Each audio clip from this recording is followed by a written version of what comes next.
Nasa linya na, Popoy? Oo, nasa linya na natin at makakausap nga natin via StreamYard si Attorney Jeff David, ang Head Executive Assistant ng MIAA, Manila International Airport Authority. Attorney, kumusta po ba ang preparasyon natin? Katulad po ba sa nakausap namin kanina, no? Sa mga pantalan, kayo rin po ba ay nagulat pa sa dagsa ng mga pasahero ngayon? Hi, good morning, Chacha and Arnold. Yes, ready naman ang ating paliparan, no? Nagulat lang kami sa dagsa ng tao. Mas marami po talaga ngayon kaysa last year. Attorney Jeff, sa pagtataya ninyo, ilang libo pong mga pasahero ang Nadagdag. kanina 1.5 million passengers na from last week hanggang ngayong araw na to sa mga ports. Diyan po sa airport natin, mga gaano karaming tao na po dumagsa? Well, we're forecasting, no, from December 9 to January 5. We're around 4.3 million passengers, no? But current adjustment, I think we have to adjust that upwards kasi last December 21, 2024, natala namin yung pinakamaraming pasahero talaga. Yeah, I mean, this is a record passenger throughput for NAIA. Around 161,108 passengers yung dumaan sa ating airport, no? Yung forecast lang namin doon is around 143,422. So plus 20K So, passengers po. yes po, medyo Oo. madami po talaga yung dumadaan sa ating airports ngayon, no? Oo. Oo. And this is both, Actually, I'm sorry sir, both local and international na po yung total na yan. yes po, both international and domestic flights po. Medyo mas marami lang po ng konti yung domestic flight at around 81,000. Yung international is around 79,000 passengers po. Sa ngayon po, wala namang pila dito, especially yung mga papalabas po ng bansa. Mas doon tayo nagkakapila sa immigration natin. Wala naman pong problema dito sa mga terminals natin?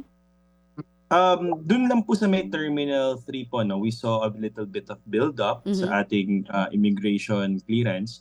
But that is expected po, no? Naglabas na rin naman po ng announcement or ng release si immigration na they would strive to have their immigration counters fully manned.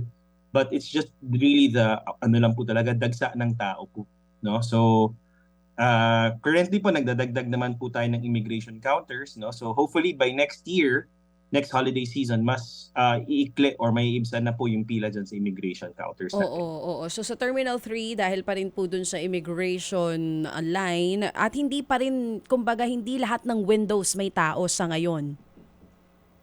Opo. Mhm. Ngayon, medyo madami po talaga kasi. Oo, Kung oo. tutusin po. Oo, pero Opo. hindi pa po dapat na-anticipate na talaga yan kasi every Christmas season, gano'n naman po ang nangyayari, attorney. Yes po.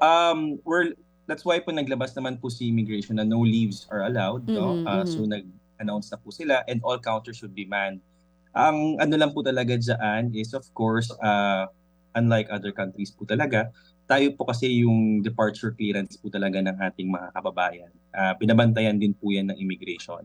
So nandyan po talaga yung isa sa mga pila natin, no?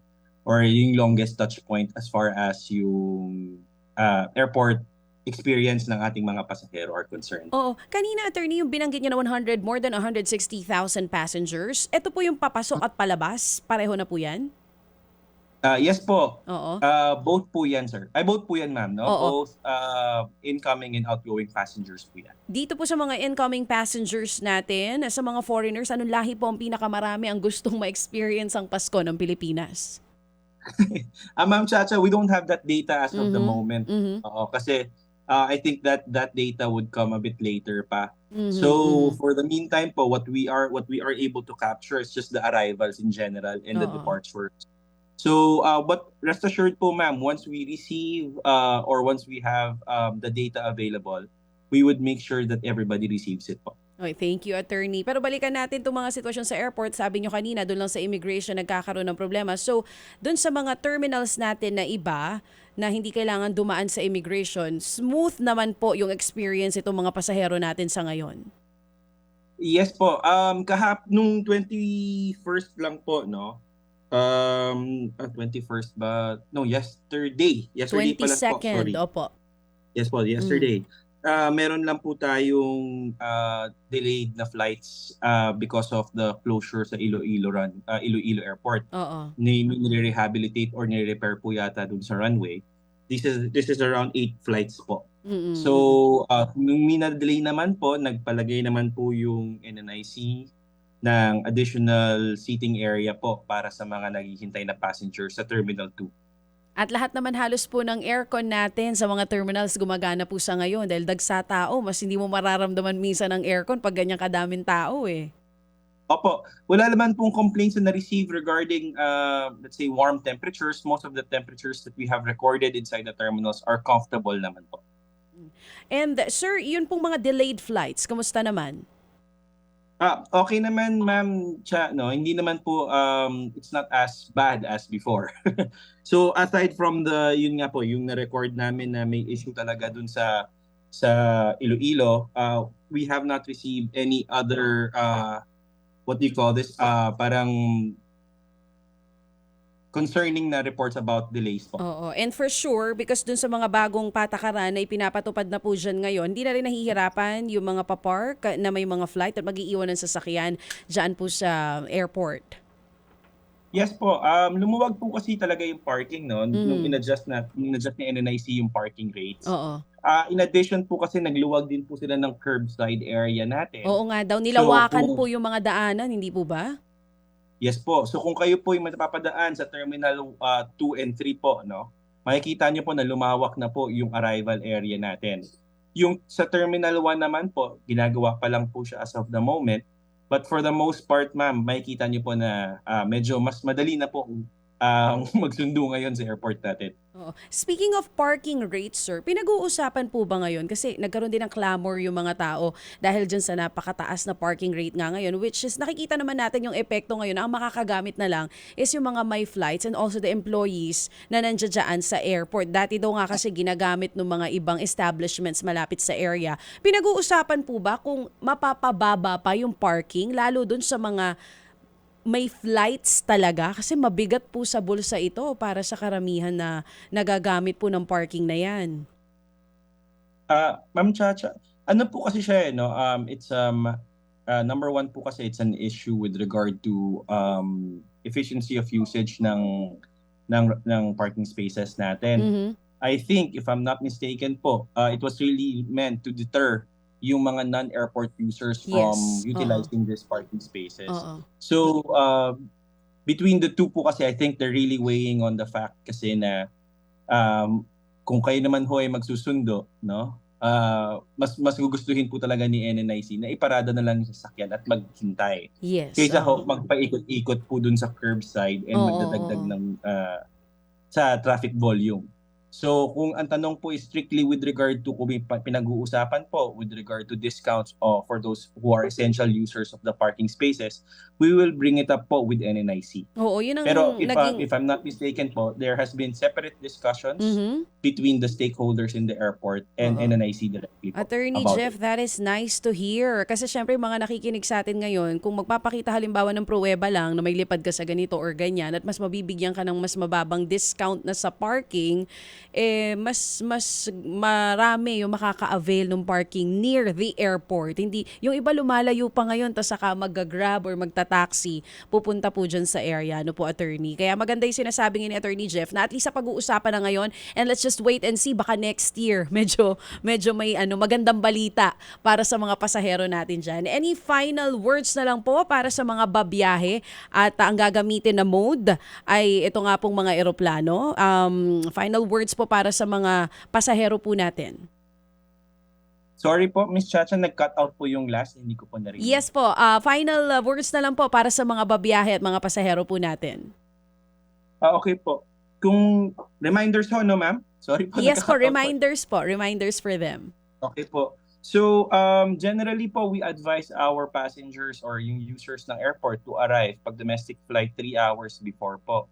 Pag kayo po ibabiyahin ng international, at least 4 hours before. Tapos paki-check na lang po yung inyong flight if may aberya po bago po kayo pumunta. Generally, for international passengers, if you can pay your travel taxes online, mas maganda po mabayaran nyo na siya because Mhm. that's one less touch point sa loob ng terminal po. Uh, in the same manner, kung makakapag-check-in online na rin po kayo, please do. Tama. Uh, at doon naman po, kung kayo po ay magsusundo, mas maganda kung ano na lang po tayo sa parking kaysa po mag-ikot-ikot tayo doon sa curbside.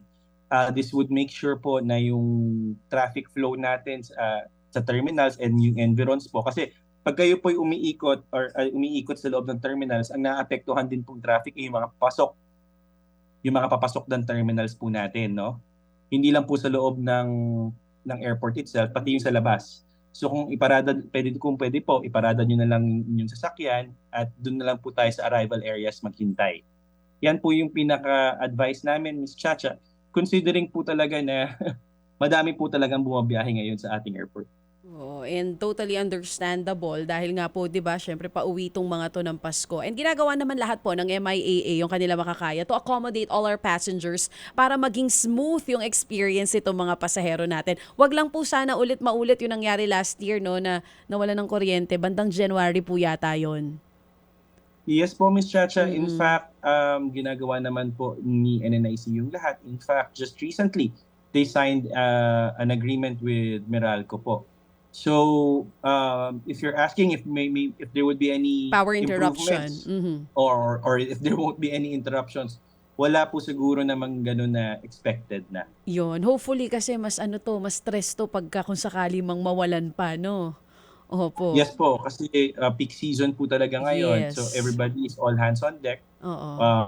Todo nakabantay po lahat, no? So, we're trying to make sure na efficient and convenient po ang travel ng mga kababayan natin.